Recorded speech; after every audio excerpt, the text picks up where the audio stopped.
करवा चौथ का त्योहार आने वाला था। रितिका देव के लिए करवा चौथ का व्रत रखना चाहती थी, लेकिन रितिका कुंवारी थी। ऐसे में रितिका ने करवा चौथ का व्रत कैसे रखा, चलिए देखते हैं। रितिका और देव एक साथ कॉलेज में पढ़ते थे। देव बहुत सरल स्वभाव का लड़का था। वो हमेशा जरूरतमंदों की बढ़ चढ़कर मदद किया करता। देव के इसी स्वभाव ने रितिका का दिल जीत लिया था और वो मन ही मन देव को चाहने लगी थी। करवा चौथ का त्योहार आने वाला था। रितिका ने देखा घर में उसकी माँ और भाभी करवा चौथ की तैयारियां कर रही थी। रितिका के मन में भी करवा चौथ का व्रत करने की इच्छा जाग उठी। मैं भी देव के लिए करवा चौथ का व्रत करूंगी, लेकिन अगर करवा चौथ वाले दिन मैं भूखी रहूंगी तो सबको शक हो जाएगा और मम्मी तो मुझे भूखा भी नहीं रहने देंगी। क्या करूं यार। रितिका अपने मन की बात दूसरे दिन कॉलेज जाकर अपनी सहेली सुमन को बताती है। सुमन कॉलेज के हॉस्टल में रहती थी और रितिका की अच्छी सहेली थी। सुमन, मैं करवा चौथ का व्रत रखना चाहती हूँ। ओहो, करवा चौथ का व्रत, लेकिन किसके लिए? कौन है वो खुशनसीब? तू तो जानती है, एक ही है वो। कौन? देव? हाँ यार, देव। लेकिन तू व्रत रखेगी कैसे? अपने घर वालों को क्या बताएगी? और तूने देव को बताया? नहीं यार, मैंने देव को कुछ नहीं बताया। जिसके लिए करवा चौथ का व्रत रखेगी उसे ही नहीं बताया। तेरा व्रत कौन तुड़वाएगा? वो सब मैं कुछ नहीं जानती। मैं बस इतना जानती हूँ कि मैं देव को मन ही मन अपना जीवन साथी मान चुकी हूँ और उसकी सलामती के लिए मैं उसके लिए व्रत रखूंगी। ठीक है, लेकिन घर पर कैसे मैनेज करेगी? खाना नहीं खाएगी, पानी नहीं पिएगी तो आंटी सब समझ जाएंगी। इसीलिए तो तुझसे कह रही हूँ कि तू कुछ कर। देख, तू हॉस्टल में रहती है। तू करवा चौथ वाले दिन ना मुझे किसी बहाने से अपने हॉस्टल बुला ले। मैं सारा दिन तेरे हॉस्टल में रहकर व्रत कर लूंगी और शाम को घर चली जाऊंगी।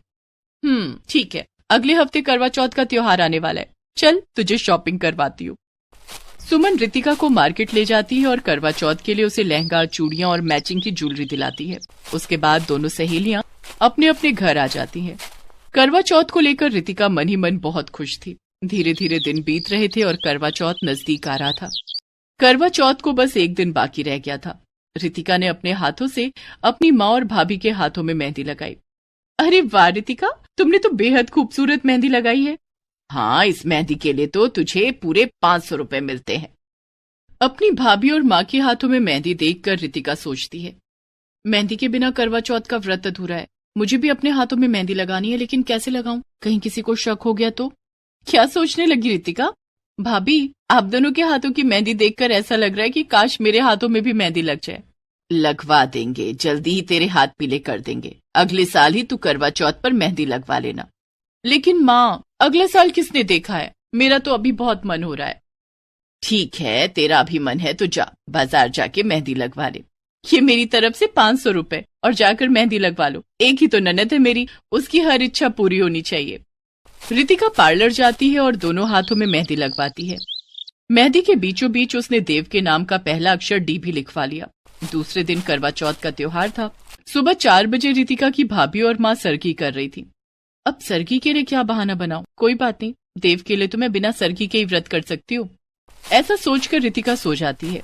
सुबह जब उसकी नींद खुली तो उसने सुमन को फोन किया। सुमन ने फोन पर उसे कुछ बताया। Okay, done. फोन रखकर रितिका रसोई में चली जाती है और अपने पापा विनोद, भाई विजय के लिए चाय नाश्ता बनाने लगती है। थोड़ी देर के बाद वो टेबल पर चाय नाश्ता लगाती है और सबको बुलाती है। अरे रितिका बेटी, तेरा चाय नाश्ता कहाँ है? तू अपना भी चाय नाश्ता ले आ। हाँ हाँ रितिका, आओ, हम सब साथ मिलकर चाय नाश्ता करेंगे। हाँ, अभी लाती हूँ। रितिका रसोई में जाकर सोचने लगती है, अरे ये सुमन की बच्ची को क्या हो गया? अभी तक उसने फोन क्यों नहीं किया? कहीं मुझे सबके साथ चाय नाश्ता न करना पड़ जाए। रितिका एक प्लेट में चाय नाश्ता लेकर बाहर आती है, तभी उसके फोन की घंटी बजती है। रितिका फोन उठाती है। हेलो सुमन, कैसी है तू? मैं बिल्कुल भी ठीक नहीं हूँ। क्यों, क्या हुआ तुझे? मुझे बहुत तेज बुखार है, तू मेरे पास जल्दी आ जा, मुझे डॉक्टर के पास ले चल। ओह, मैं अभी आती हूँ। Okay, bye. क्या बात है रितिका? पापा, सुमन का फोन था, उसे बहुत तेज बुखार है, उसने मुझे फौरन बुलाया है। बेचारी अकेले हॉस्टल में रहती है, उसकी देखभाल करने वाला कोई नहीं है। कोई बात नहीं रितिका, तू जल्दी उसके पास चली जा। हाँ, लेकिन पहले नाश्ता तो कर ले। भैया, मैं नाश्ता पैक कर लेती हूँ, सुमन के साथ वहीं कर लूंगी। रितिका अपना चाय और नाश्ता पैक करके सुमन के हॉस्टल पहुंच जाती है। थैंक गॉड, तूने बहुत सही समय पर फोन किया, वरना मुझे आज चाय नाश्ता करना पड़ता और करवा चौथ का व्रत नहीं कर पाती। अब ले, ये गरम नाश्ता तू कर ले। सुमन हंसते हुए कहती है, अरे वाह, आलू के पराठे और गर्मा गर्म चाय, मेरी तो मौज हो गई। सुमन की देखभाल के बहाने रितिका सारा दिन उसके साथ हॉस्टल में रहती है और भूखी रहकर करवा चौथ का व्रत करती है। शाम के समय सुमन रितिका को नया लहंगा पहनाकर खूब अच्छे से तैयार करती है। दोनों सहेलियां मंदिर जाती हैं, जहां रितिका करवा चौथ की पूजा करती है और कथा सुनती है। रितिका और सुमन हॉस्टल लौट रहे थे, तभी रास्ते में उसकी भाभी खुशबू की नजर उस पर पड़ती है। खुशबू और विनीता भी पूजा करके मंदिर से लौट रहे थे। माँ जी, वो देखिए रितिका। खुशबू बहू, रितिका तो सुमन के हॉस्टल में है। सुमन बीमार है, उसकी देखभाल कर रही होगी। यहाँ तुझे रितिका कैसे नजर आ गई? तुझे जरूर कोई गलतफहमी हुई है। नहीं माँ जी, कोई गलतफहमी नहीं हुई है मुझे। ध्यान से देखिए, वो रितिका ही है, लाल रंग के लहंगे में। विनीता ने गौर से देखा तो वो सचमुच में रितिका ही थी, जो लाल रंग के लहंगे में किसी दुल्हन जैसी लग रही थी। हाँ, ये तो रितिका है, लेकिन ये यहाँ क्या कर रही है? माँ जी, रितिका करवा चौथ की पूजा करने मंदिर आई थी। क्या? करवा चौथ की पूजा? तो क्या रितिका ने करवा चौथ का व्रत रखा है? हाँ माँ जी, मुझे तो कुछ ऐसा ही लग रहा है। लेकिन आखिर वो है कौन जिसके लिए हमारी बेटी ने करवा चौथ का व्रत रखा है? ये तो हमें पता करना पड़ेगा। ठीक है, चल घर चलते हैं। उधर रितिका और सुमन हॉस्टल पहुंच चुके थे। इधर विनीता और खुशबू भी घर पहुंच चुके थे। अच्छा सुमन, अब मैं चलती हूँ। तेरी वजह से मेरा करवा चौथ का व्रत पूरा हो गया। थैंक यू यार। अभी कैसे व्रत पूरा हो गया? पति के हाथ से पानी पिए बिना व्रत कैसे तोड़ेगी? लेकिन मैं तो कुमारी हूँ, मुझे कौन पानी पिलाएगा? वही जिसके लिए तूने करवा चौथ का व्रत रखा है। लेकिन देव को तो पता भी नहीं है कि मैंने उसके लिए करवा चौथ का व्रत रखा है। चल छत पर चलकर देखते हैं चांद निकला कि नहीं। तू चांद देखकर अपना व्रत तोड़ लेना। सुमन रितिका को हॉस्टल की छत पर ले जाती है। वहां जाकर रितिका चौंक जाती है। छत पर देव खड़ा था। देव को देखते ही रितिका की आंखों में खुशी के आंसू आ जाते हैं। रितिका ने चांद देखकर देव के हाथों से पानी पिया और अपना व्रत तोड़ा। Thank you Dev. Thank you तो मुझे बोलना चाहिए रितिका। तुमने मेरे लिए करवा चौथ का व्रत रखा। I am so lucky. लेकिन तुम्हें कैसे पता चला? मुझे सुमन ने सब बता दिया था। रितिका और देव एक दूसरे के गले मिलते हैं और एक दूसरे से अपने प्यार का इजहार करते हैं। साथ जीने मरने की कस्में खाते हैं और साथ ही साथ सुमन का शुक्रिया अदा करते हैं। सुमन, आज तेरी वजह से मेरा करवा चौथ का व्रत सफल हो गया। तूने हम दोनों को मिलवाकर बहुत नेक काम किया है। लेकिन देव, तुम हॉस्टल की छत तक आए कैसे? सुमन का भाई बनकर। सुमन की तबीयत खराब थी ना, इसीलिए उससे मिलने आया था। देव की बात सुनकर सब जोर जोर से हंसने लगते हैं। चलो रितिका, मैं तुम्हें घर छोड़ देता हूँ। रितिका साधारण कपड़े पहनकर देव की बाइक पर बैठ जाती है और देव उसे उसके घर छोड़ देता है। आ गई रितिका बेटी। अब सुमन की तबीयत कैसी है? पहले से बेहतर है माँ। सुमन को डॉक्टर के पास ले गई या नहीं? ले गई थी भाभी। लहंगा पहनकर कौन से डॉक्टर के पास गई थी? नहीं भाभी, मैंने कब लहंगा पहना? खुशबू ने अपने मोबाइल फोन में रितिका की तस्वीर दिखाई, जिसमें रितिका ने लाल रंग का लहंगा पहना हुआ था। तस्वीर देखकर रितिका घबरा जाती है। ये मैं नहीं हूँ, ये तो कोई और है। रितिका की घबराहट देखकर वहाँ विनोद और विजय भी आ जाते हैं। रितिका की माँ, हमें कब चलना है? नेक काम में देरी कैसी, कल ही चलते हैं। कहाँ जाने की बात हो रही है? अरे भाई, तुमने जिसके लिए करवा चौथ का व्रत रखा है उसके घर रिश्ते की बात करने तो जाना होगा ना। सभी ठहाके लगाकर हंसने लगते हैं। दूसरे दिन रितिका के परिवार वाले रितिका और देव के रिश्ते की बात लेकर देव के घर आ जाते हैं और दोनों का रिश्ता पक्का हो जाता है। कुछ दिनों के बाद रितिका और देव की सगाई हो जाती है। कॉलेज की पढ़ाई पूरी होते ही रितिका और देव शादी के बंधन में बंध जाते हैं। अमीर गरीब बहनों का करवा चौथ। ये कहानी है दो सगी बहनों श्वेता और सविता की। श्वेता अमीरी के मजे ले रही थी और सविता गरीबी में दिन काट रही थी। इसी बीच सुहागिनों का त्योहार करवा चौथ आ गया। तो आइए देखते हैं कि दोनों बहनों ने किस तरह से करवा चौथ का त्योहार मनाया। श्वेता और सविता दो सगी बहनें थीं। श्वेता और सविता के पिता ऑटो रिक्शा चलाते थे। सविता 10वीं कक्षा में पढ़ती थी। एक दिन जब वो स्कूल से घर लौटी तो देखा कि घर के बाहर उसके पिता की लाश रखी हुई थी। दरअसल सविता के पिता जब ऑटो चला रहे थे तब पीछे से एक ट्रक ने उन्हें टक्कर मार दी। उस हादसे में सविता के पिता की मौत हो गई। सविता की मां कविता के आंसू थमने का नाम नहीं ले रहे थे। सविता बचपन से ही बहुत समझदार थी। उसने अपनी मां कविता को संभाला।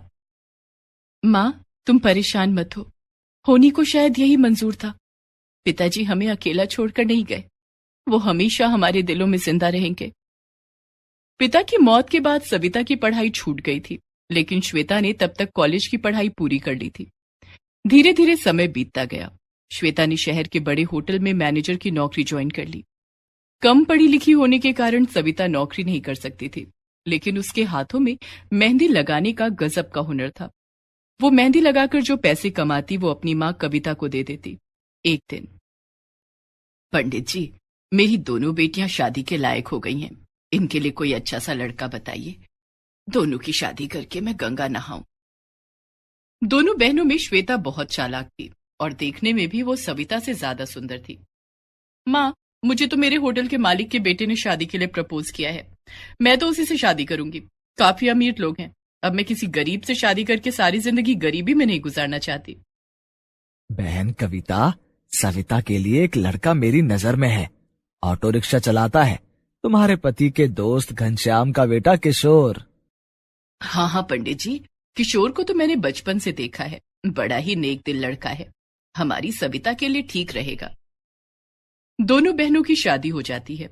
बड़ी बहन श्वेता की शादी अमीर परिवार में हुई थी और छोटी बहन सविता की शादी गरीब परिवार में हुई थी। श्वेता को अपनी अमीरी का बहुत घमंड था। अरे बेटी श्वेता, जब से तू शादी करके ससुराल गई है, एक बार भी मायके नहीं आई। तुझे अपनी माँ की याद नहीं आती है क्या? सविता को देख, हर दूसरे दिन घर आकर मेरा हालचाल ले लेती है। अरे माँ, तुम्हें तो पता है ना कि बाहर कितनी गर्मी है। तुम्हारे घर में एसी भी नहीं है और हमारा ड्राइवर भी छुट्टी पर है। बिना गाड़ी के तो मैं कहीं भी नहीं जाती। सविता का क्या है, उसे तो धूप में भी पैदल चलने की आदत है और छोटे से घर में उसके पास ज्यादा काम भी तो नहीं है। मुझे देखो, इतने बड़े घर की मालकिन हूं, पूरे घर का हिसाब किताब रखना पड़ता है। श्वेता की बात सुनकर कविता चुप हो जाती है। वो समझ गई थी कि श्वेता पर अमीरी का रंग चढ़ गया है। तभी वहां सविता आ जाती है। क्या बात है माँ, क्या सोच रही हो? अरे सविता बेटी, तू कब आई? अभी अभी आई हूँ। तारा आंटी के घर जा रही थी मेहंदी लगाने, तो सोचा अपनी माँ से मिलती चलूं। ये लो माँ, कुछ पैसे हैं, रख लो। अरे बेटी, ये तू क्या? माँ, ये पैसे मैंने मेहंदी लगाकर कमाए हैं। इन पर तुम्हारा हक है। अब तुम्हारा ख्याल हम बहनें नहीं रखेंगी तो और कौन रखेगा? बस तू ही ख्याल रखती है बेटा। श्वेता को तो अब ये घर पराया लगने लगा है। कोई बात नहीं माँ, मैं हूं ना, मैं रखूंगी तुम्हारा ख्याल। दोनों बहनों में बड़ा अंतर था। श्वेता अपने महल में राज कर रही थी तो सविता अपने पति के साथ एक कमरे के घर में रह रही थी। धीरे धीरे दिन बीत रहे थे। करवा चौथ का त्योहार आने वाला था। शादी के बाद दोनों बहनों का ये पहला करवा चौथ था। मेहंदी लगाने के लिए श्वेता ने सविता को फोन किया। अरे क्या बात है दीदी, आज चांद किधर से निकल पड़ा? श्वेता दीदी, आज छोटी बहन की याद कैसे आ गई? शादी के बाद तो तुम भूल ही गई। वो सविता, करवा चौथ आने वाला है ना, इसलिए फोन किया था। हाँ हाँ, हम दोनों बहनें साथ मिलकर करवा चौथ का त्योहार मनाएंगे। अरे नहीं सविता, मैं तुम्हारे साथ करवा चौथ का त्योहार नहीं मना सकती। दरअसल अब मेरी सारी सहेलियां बड़े बड़े पैसे वाले घरों से हैं। उन सब के सामने मैं तुम्हें नहीं बुला सकती। हाँ, मैं उन सबसे कहकर तुम्हें मेहंदी लगाने का काम दिला सकती हूँ। मैंने तुम्हें फोन भी इसीलिए किया है कि तुम मुझे मेहंदी लगाने आ जाना। श्वेता की बात सुनकर सविता का चेहरा उतर गया। ठीक है दीदी, लगा दूंगी मेहंदी।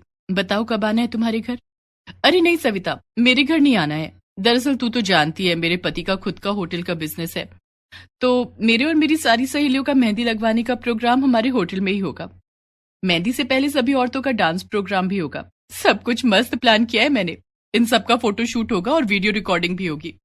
आखिर पहले करवा चौथ की यादगार भी तो होनी चाहिए। तुम कल सुबह 10 बजे होटल आ जाना। और सुन, होटल आकर मुझे दीदी वीदी कहने की जरूरत नहीं है, श्वेता मैडम बोलना। ठीक है दीदी, मैं आ जाऊंगी। सविता दूसरे दिन होटल पहुंची। उसके कपड़े देखकर होटल के गार्ड ने उसे अंदर जाने से रोक दिया।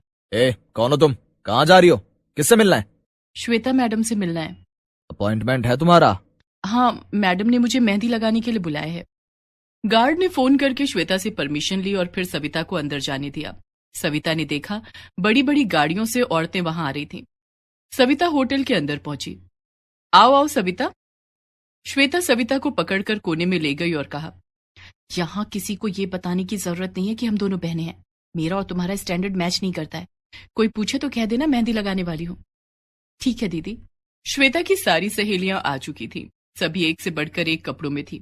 कम ऑन लेडीज, अब हमारा डांस प्रोग्राम का समय हो चुका है। उसके बाद मेहंदी भी लगनी है, तो शुरू करें डांस प्रोग्राम। ये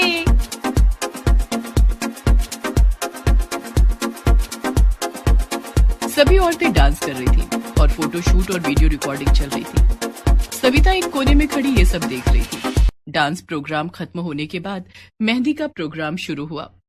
सविता सबसे पहले श्वेता के हाथों में मेहंदी लगा रही थी। तभी श्वेता फोटोग्राफर और वीडियो शूट कर रहे कैमरामैन से कहती है, फोटो और वीडियो में सिर्फ मेरी तस्वीर आनी चाहिए, मेहंदी लगाने वाली की तस्वीर साथ में मत लेना, नहीं तो हमारा एल्बम खराब हो जाएगा। श्वेता की बातें सुनकर सविता बेहद दुखी हो गई, लेकिन वो सबके सामने कुछ कह भी नहीं सकती थी। सविता ने एक एक करके सभी औरतों के हाथों में मेहंदी लगाई।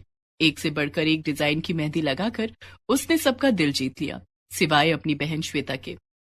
मेहंदी लगाने के बाद, अच्छा सुनो मेहंदी वाली, मेरा नाम सविता है। हाँ सविता, तुम बाहर रिसेप्शन पर जाकर वेट करो, तुम्हारी पेमेंट वहीं मिलेगी। जी मैडम। इतना कहकर सविता रिसेप्शन पर बैठकर वेट करने लगती है। वो घंटों इंतजार करती रही, लेकिन उसे पेमेंट देने वहां कोई नहीं आया। सभी औरतें यहां तक कि श्वेता भी घर जा चुकी थी। बेचारी सविता बिना पेमेंट लिए ही घर आ गई। दूसरे दिन करवा चौथ का त्योहार था। श्वेता ने सरगी के लिए फल, दूध, मावा और मिठाइयां मंगवाई थी, तो वहीं सविता के पास ये सब नहीं था। सविता, करवा चौथ का त्योहार आने वाला है और मैं तुम्हारे लिए कुछ नहीं कर पाया। ये कुछ पैसे हैं, इन्हें रख लो, तुम पूजा का सामान खरीद लेना। कोई बात नहीं जी, इतने पैसों में मेरा काम भी हो जाएगा और कुछ पैसे बच भी जाएंगे। नहीं सविता, मुझे पता है कुछ नहीं बचेगा। मैं वो सब कुछ तुम्हें नहीं दे पा रहा हूँ जो तुम्हारी बहन के पास है। मेरे लिए तो पति का प्यार ही बहुत है जी। करवा चौथ पर दिखावा नहीं करना है मुझे, बस करवा माता को प्रसन्न करना है।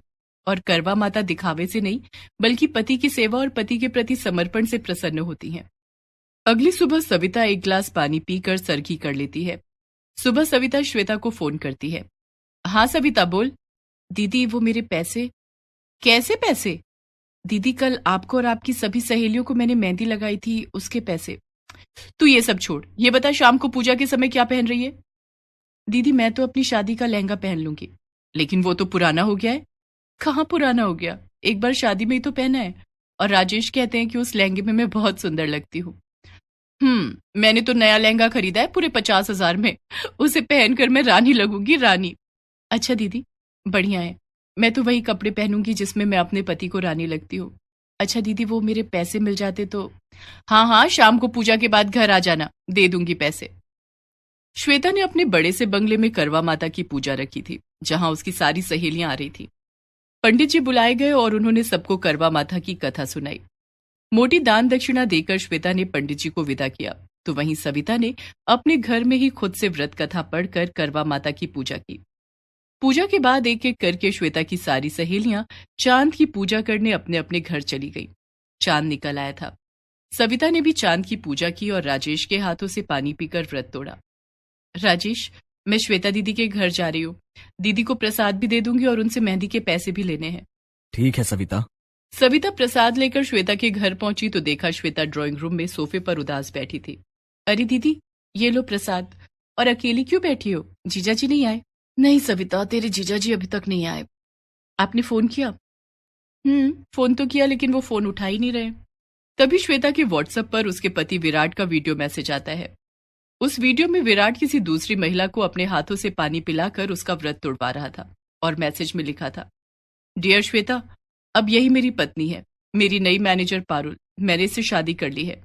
तुम चाहो तो इसे भी अपना सकती हो, नहीं तो तुम अपनी माँ के घर जा सकती हो। विराट का मैसेज पढ़कर श्वेता के पैरों तले जमीन खिसक जाती है। वो फूट फूट कर रोने लगती है। क्या बात है दीदी, तुम रो क्यों रही हो? क्या मैसेज भेजा है जीजा जी ने? श्वेता ने अपना मोबाइल फोन सविता के आगे बढ़ा दिया। अब सविता को सब कुछ पता चल चुका था। मुझे माफ कर दो सविता, मैंने हमेशा तुम्हें नीचा दिखाया, अपनी बहन होते हुए भी तुम्हें अपनी बहन मानने से इनकार किया, तुम्हें अपनी अमीरी का घमंड दिखाया। लेकिन सच तो यह है कि शादी के बाद से विराट ने कभी मुझे ठीक तरीके से देखा भी नहीं, और आज पता चला कि विराट क्यों मुझसे दूर दूर रहते थे। तुम बहुत खुश नसीब हो कि तुम्हारे पास पति का प्यार है। भारी मन से बिना पैसे लिए सविता अपने घर आ जाती है और अपने पति राजेश को बाहों में भर लेती है।